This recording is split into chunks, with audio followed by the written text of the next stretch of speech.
Sa mundong digital, madaling magpanggap, madaling magtago sa likod ng mga status at posts. Pero sa loob ng isang tahanan, gaano nga ba natin kakilala ang mga taong kasama nating kumakain sa hapagkainan?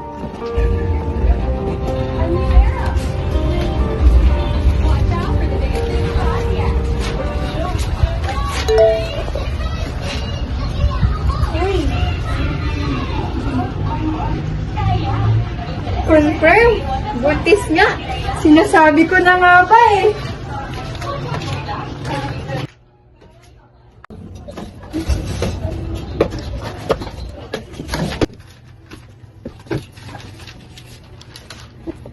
Pasok na ako sa trabaho. Sige, ingat. Ingat po pa! Bye-bye.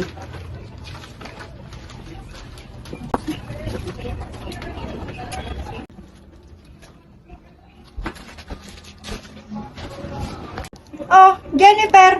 Saan ka na naman pupunta ha? Tingnan mo yung mukha mo, ang kapal-kapal ng makeup. Mag-aral ka kaya doon, katulad ng kapatid mo. Ito naman si Compare, edi siya na nag-aaral. Ano ba pinagsasabi mo ha? Tignan mo ma, busy ka na naman sa buhay ng iba. Ma, kape po. Ate, huwag mo naman kumain si mama. Stress na nga sa gawaing bahay eh. Amo to. Ito ang anak. Ito ang anghel, hindi katulad mo, Jennifer. Kaya ang daming sinasabi. Tupe Marites! Tignan itong post ng barangay watcher. May babala. Lulubog daw yung barangay natin sa baha dahil sa baradong drainage sa kanto. Ha? Wala namang ulan ha. Tsaka hindi naman binaliita yan. Tignan mo sa picture, mukhang malubha na nga. Sinabi rin ni Janet, delikado raw yan kapag nag-post ang barangay watcher. Mga barangay, panood o nabasa nyo na ba ang balita online? Ano po yung kapitan? Hindi ako sana magpanik kayo. Pero kailangan natin kumilos. Dahil ang gobyerno natin ay matagal magbigay ng budget. Ang naisip ko sana ay kung maaari, mag-ambagan tayo para sa emergency fund and drainage fix. Kapitan, totoo po ba yan? Tupe, nakita mo naman ang post, di ba? May mga litrato na. Ano, antay pa ba natin pumasok ang bahan sa bahay nyo? Kung gayong kapitan, kailan po kami pwede makapagbigay? Hirap po kasi kami buhay namin ngayon. Walang mahalang gasolina, mahalang bilihin, and binabayaran ko po yung tuition pinanganak ko. Maaari nyo na lang iabot sa akin. Kasi, alam nyo, mas maganda ng agapan natin. Kesa naman tsaka tayo kumilos pagka binabaha na yung bayan natin. Sinasabi ko na sa inyo, Marites. Hindi na papasok yung anak ni kahit malaki na ang tiyan. Nakita sa clinic last week. Napaka-irresponsible talaga ng mga kabataan ngayon, no? Grabe naman yun. Akala ko matalinong bata yun. Kaya pwede ko siya nakikita tuwing hapon. Buntis na pala. Nakakahiya naman sa magulang niya. Teka lang, Janet. Sino bang nagsabi sa'yo? Kasi sinig ko yung social media post mo. Galing lang yun sa fake account. Baka naman may sakit yung bata kaya hindi pumapasok. Lorna, napaka-inosente mo naman. Kapag kumalat ang balita, ibig sabihin katotohanan. At ito pa, be, si Joseph, may babae, alam ko. Nararamdaman ko, be. Kaya nag-share post ako ng tungkol sa mga lalaking manloloko para malaman niya. Alam mo, Janet, delikado yung ginagawa mo. Post ka lang ng post, hindi naman totoo. Baka mamaya, imbes na makatulong ka, lalo mo lang ginugulo yung barangay natin. Ano ba kayo? Uy, hayaan nyo na yun. Alam nyo naman pabaya, di ba? Kaya nga nabuntis ng maaga eh. Akala ko hindi ka nasisipot. Kanina pa ako nandito sa dilim eh. Mahirap na eh. Mainit mata sa akin ni Jennifer para laging may minamanmanan yung bata ngayon. Kumusta na yung plano? Akala ko ba pag nakuha mo na yung gusto mo kay Joseph, iwanan mo na siya? Okay na yung plano.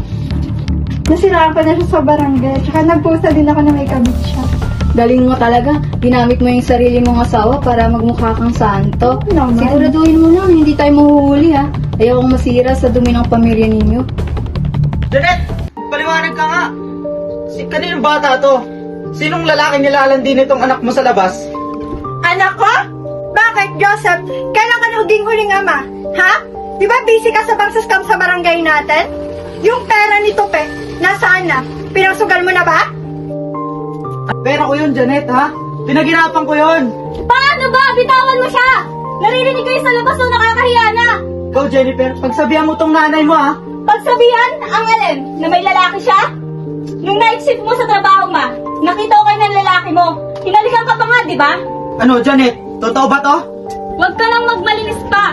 Yung Barangay Watcher page, alam kong ikaw yon. Gumawa ka ng fake news tungkol sa baha para perahan si Tope at iba pang mga tao dito.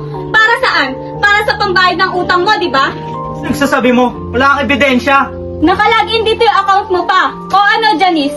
Di ba nakita mo rin? Kaya nga tumatahimik ka eh. Kasi alam mong parehong magulang natin ay madudumi.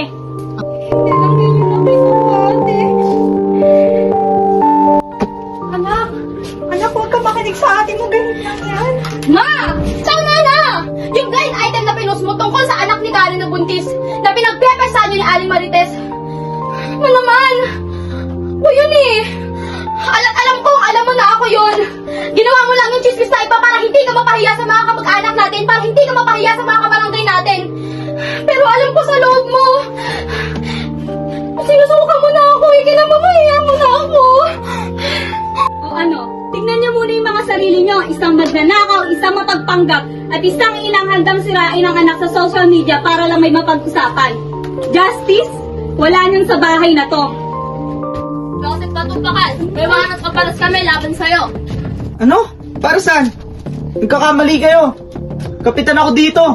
Kapitan, pumunta ako ganina sa munisipyo para itanong yung pondo. Sabi nila, walang emergency fund na nailalabas para sa drainage natin. Pinagkakitaan mo kami! Bilang yun. Natrace na ng cybercrime unit yung account ng Barangay Watcher. Sa bahay na to nanggagaling lahat ng peking balita na pinagpapanik namin. Sumama ka na sana sa presinto para sa kasong estafa at cyber libel. May ebidensya na kami ng transaction ng online gamit ang pera ng bayan. Hindi. Janet, tumawag ka ng abogado. Mga walang hiya kayo. Jennifer, sabihin mo na hindi totoo to. Ito na.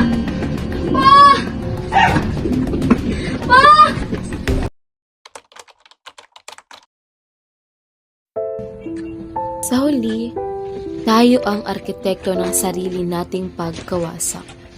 Ang pamilyang binuo si kasinungalingan ay guguho sa isang iglap. Ngunit sa bawat pagtatapos, may puwang para sa pag-asa. May pagkakataong lumakad palayo sa dilim at hanapin ang liwanag ng panibagong simula. Sapagkat ang tanging tadhanang magpakailanman mong maaalala ay ang araw na pinili mong maging totoo sa iyong sarili.